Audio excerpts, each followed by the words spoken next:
Hey, what's going on guys? Derp Dodo back with a brand new video.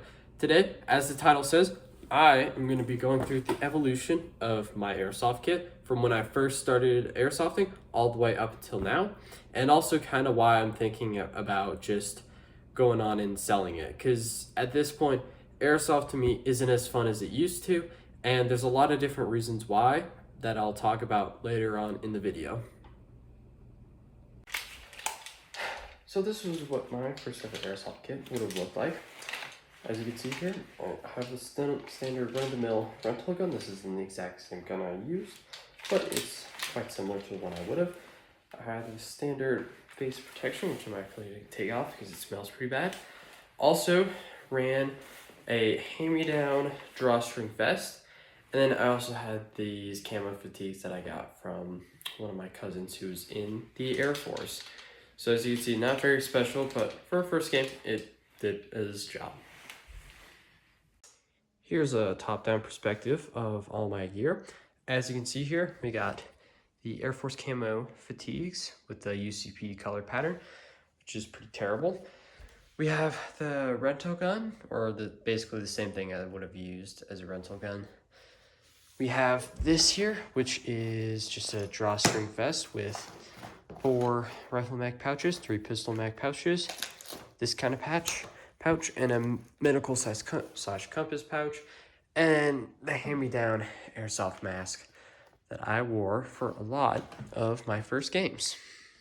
Now, after my first game, I went ahead and bought myself a new rifle. It is the one I'm currently been using to this day. It's the Crytek Trident. I'll explain a little more on that in detail for my other feature kits. But I also changed up my look a little by getting rid of the ugly looking fatigues and kind of going for more of a PMC kind of look. I also started running at this time a black helmet and some eye protection before my next major improvement in my loadout, which I will show now.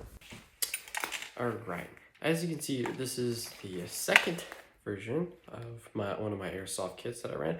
This was in between getting all my multicam stuff and some of my first matches. As you can see here, it's not very special. For my rifle, is the same one I've been still running today, which is why it still has more modern attachments. But when I was originally starting out, I used to run this scope on here, which was just a simple red dot. In case you're running, this was a Crytek Trident Mark III, sorry. And yeah, as you can see here, I got myself a vest, which is pretty nice, but I didn't believe in pouches and stuff, so I would actually open up this front admin console here, and I'll actually stick my mag pouches in there before I got any other pouches. I also didn't believe in belts, so the sidearm that I acquired actually is on what's essentially a belt loop that's keeping it secured, which, as you can see, doesn't really do a very good job. And I also would have run iPro along with a black balaclava, and then this helmet right here, which used to be black, but I have gotten rid of due to it not really matching the outfit. So yeah, so you can see here, it's not really great, but we're getting somewhere. All right. All right, as you can see here, this is another top-down look at my airsoft kit. We have my uniform, which was, I think, is a knockoff Marpat uniform, which is pretty interesting. Got my plate carrier here. This is the same one that I also have been using today, just without any of the pouches, since I used to, like I said earlier, I used to actually put these pouches in this middle admin console here, which is very strange, I know. I have my helmet, which also is the same one I'm currently using today with some iPro through on the top. I have my Glock replica with a single magazine in its holster, and then finally my Crytek Trident, along with 3 extra mags, including the one that came with the gun, which this mag is actually broken, so I don't use it anymore. But yeah, that's it. Now from here on, my loadout did change a small little bit. Going back to that original PMC kind of look, in this time I actually added some mag pouches on the front of my kit, along with a belt, which was a little too oversized for me at the time, so I didn't really run it a whole lot. However, what it did make good use for is holding a lightsaber that I actually used to run with my kit, which I don't ask me why. I don't remember why. Maybe I thought it was because, oh, you can use melee weapons, which some fields do and some fields don't. The field I played at didn't, so it just kind of went with my kit, and I don't know, it was a weird time in my life. Well, specifically my airsofting career. So yeah, moving on to the next kit. Alright, this is the third iteration of my airsoft loadout. This was in between my most recent one and then also that desert setup that you saw earlier. To start, as you can see here, I have Ukrainian patches, which it was because one of my friends she was really into Ukraine, and I guess that rubbed off on my kit a lot at the time. As you can see here, I got pouches and a belt because I realized those are actually a good thing. So on the front of my plate carrier, I have a triple mag pouch, and then along with my pistol, which is now actually attached to my belt, which is shocking. And then also, going on to that, I have a dump pouch here. I have my utility tool pouch back here, along with a water canteen. And then a second triple mag pouch, which I use for extra mags, along with grenades. And on my helmet is I think it's a knockoff Mitch 2000 helmet with a Ukrainian Desert Dubok camo cover. And my rifle is actually, it might not have looked like it, but it's actually changed a lot. I just didn't take all the stuff off. I've ditched the optic in for red dots, and I also added this railguard along with the flashlight later on. Only reason why those were seen in my earlier version of the kit was because I was too lazy and decided not to take them off. Once again, here's that top-down version of the loadout. As you can see here, I got once again my belt with that triple mag pouch, canteen pouch, my multi-tool pouch, Glock holster, along with dump pouch. Not shown in the video are my mechanics gloves, which I've been wearing for a long time, as you can see by the repairs I've made with duct tape. And over here is the inner belt loop that I use for my battle belt. This makes it so it just stays in my pants more. We also got my plate carrier, which has that triple mag pouch along with that Ukrainian patch. My helmet over there is that knockoff Mitch 2000 with that authentic, I believe, Desert Dubok camo cover. And here I have my uniform, which is, I think that's a Navarich top with USGI Milsurp camo pants. And we have my rifle with a whopping 6 rifle mags with a total of 4 mid caps and 2 high caps, because I used a lot of ammo back then. And yeah, that's kind of it for that. Now this is one of my more modern kits that I've been running.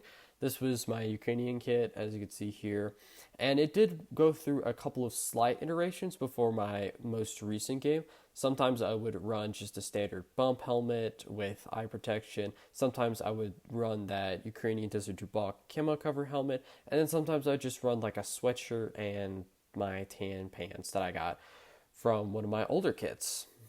As you can see here, this is the final version of my airsoft kit from my most recent game and probably my last game too. As you see here, I've completely ditched the Ukrainian look along with the pants, since these pants are a lot more comfortable and I also think they're a lot more durable. At this point, I've also ditched my sidearm since I found myself almost never needing it and then having to clean it afterwards. It's just a big hassle. And then by now, I've fully dropped the red dot on top in favor of my just standard iron sights. Besides that, I also added a side pouch for keeping stuff like my wallet and keys and phone safe. And that's kind of just it. Besides that, everything else is practically the same. Now, as I said earlier, my final kit hasn't really changed a whole lot from that initial Ukrainian kit. As you can see, I did throw on a new pair of pants, which are a lot more durable and a lot more comfortable than the Milsurp ones that I was using originally. But it also kind of just signified a change in time, as I used to be, I have to do full get up, I had to go full LARP, roleplay as a foreign legionary or whatever, and that just kind of shifted from to where my last game was, where I wanted to do what was comfortable, and I wanted to do what was practical, and also just, I don't know, kind of run what I was feeling like. And honestly, this is just when I kind of realized that airsoft really wasn't the thing for me anymore. I'll explain why more in a minute, but it also came down to I went alone a lot of the times, and that usually used to not be the case. I used to have a really big friend group, and we'd all go airsofting together, but that just kind of stopped happening, so I just kind of stopped going less and less, because there's a lot of airsoft people that I really don't want to be around, and it's kind of just awkward hanging around some of the guys at the field, since not all of them are the most, shall we say, tame. I don't know. It's just, I didn't really feel like I was having a fun time anymore, especially without my friends going with me. So starting off, one of my main gripes about airsoft nowadays is really just the players and the overall community that I've noticed, at least at the specific field that I've been playing at. Pretty much, there's two categories of players. You have the speed softers on one side, and then you have the professional airsofters that spend thousands upon thousands and thousands of dollars on their loadouts.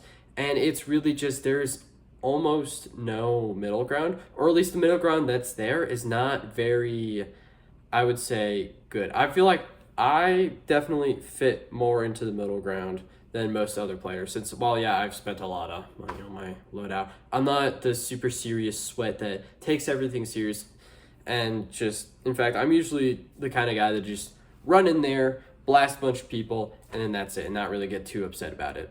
But let's talk about these two archetypes in a little more detail. So starting off, you got the speed softers, which if you are an airsoft, like if you play airsoft in any capacity, you know are probably the bane of most people's existence. Speed softers, if you don't know, for context, are basically guys that'll trick up their guns to where they shoot very, very fast and very, very hard, and they'll usually just run in with like a dye mask, bunch of high caps, and just go in and just spray everywhere. It's like if you give an Olympic track runner a gun. And it's really annoying, since a lot of the times they run in, they go brrrr, and then they just don't call their hits, even though when you light them up 4 times, they're like, oh, I got you first, you didn't actually get hit. And I've also seen many instances where speed softers will just run in there with no ammo, by the way, just spray everyone, and then get mad when no one calls their hits because they didn't actually get hit. You just ran out of ammo.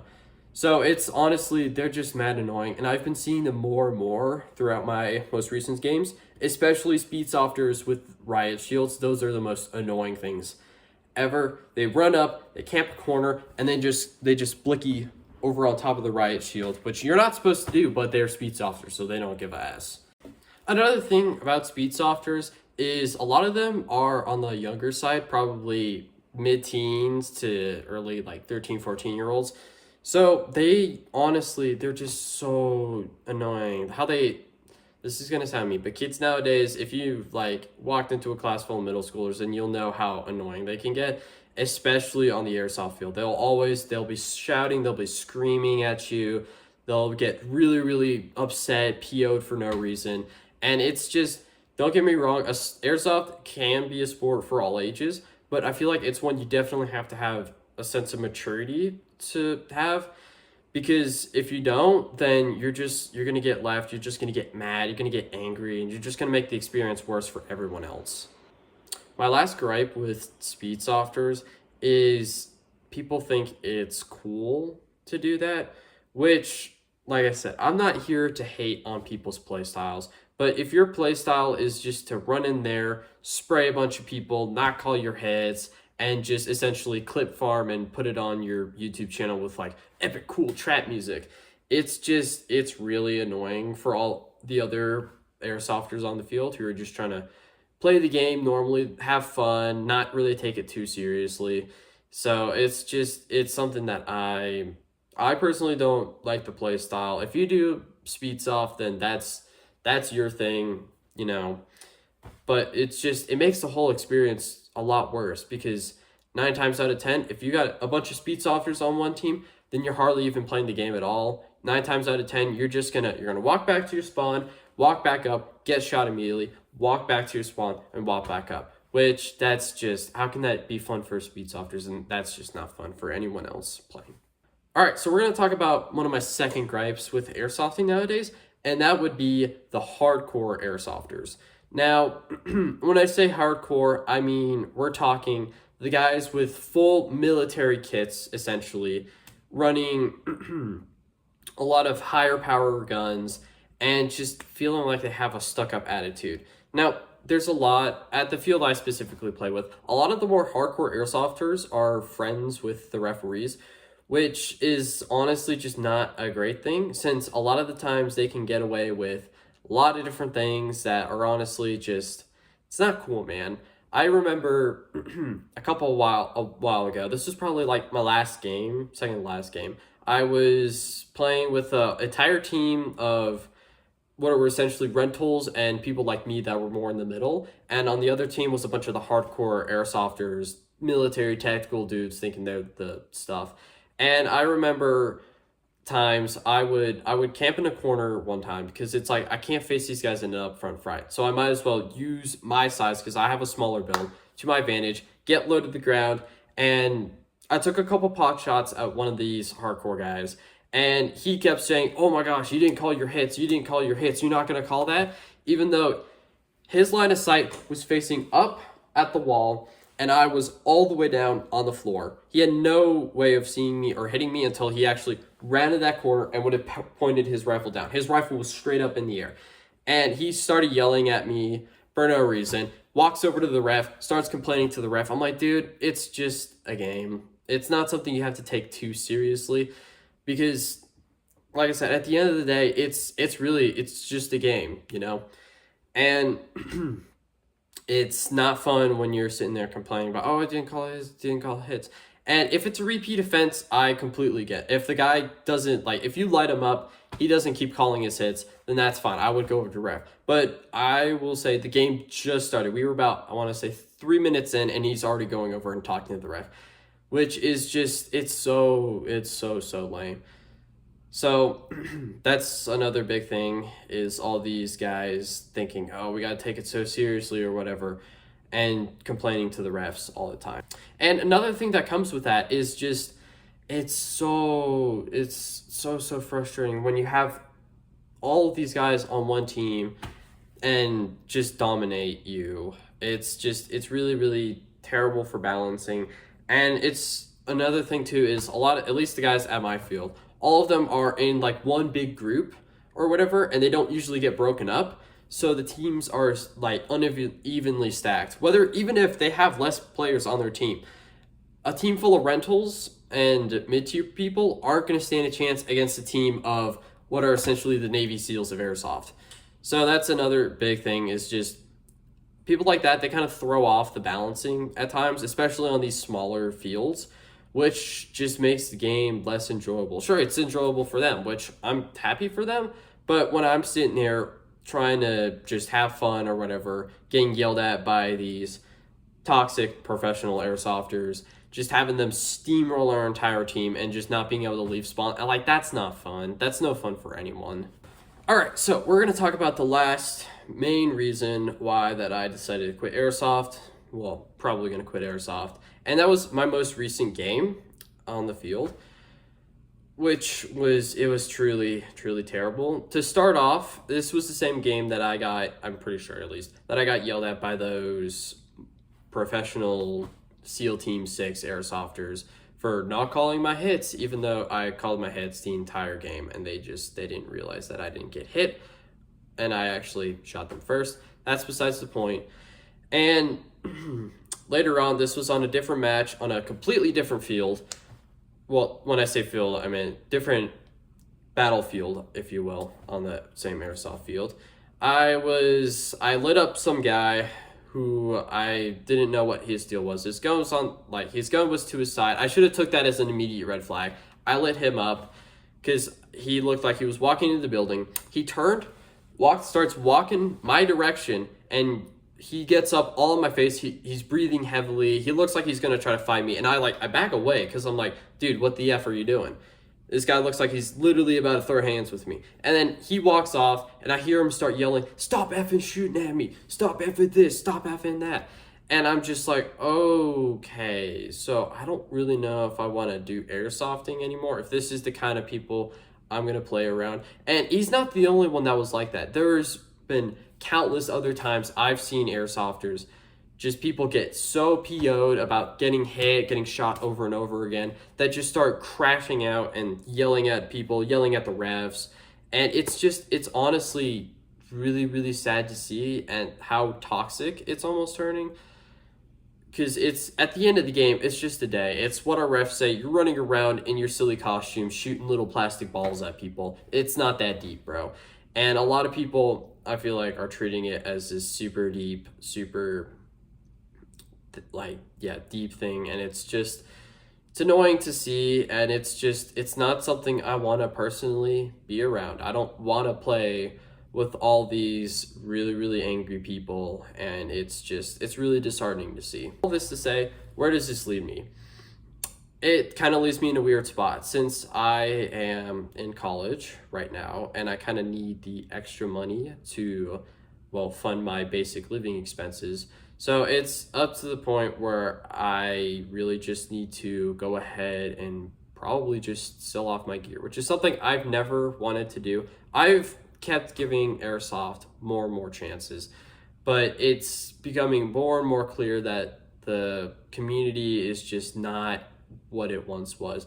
5 years ago, I want to say, when I was all the way back in high school, it was people were a lot more friendlier. I met some of like the greatest people on earth on some of the airsoft fields, which is something nowadays I feel like you wouldn't really hear anymore, honestly. I've struggled to make meaningful connections with some of the people. Don't get me wrong, there's some absolute gems out there. There's some absolute W people playing the sport right now. But it's just, there's so many of these other guys, these other, like the speed softers, people getting angry over the game. It's gotten out of hand, honestly, at least at the field I'm playing at. I don't know how it's with other people.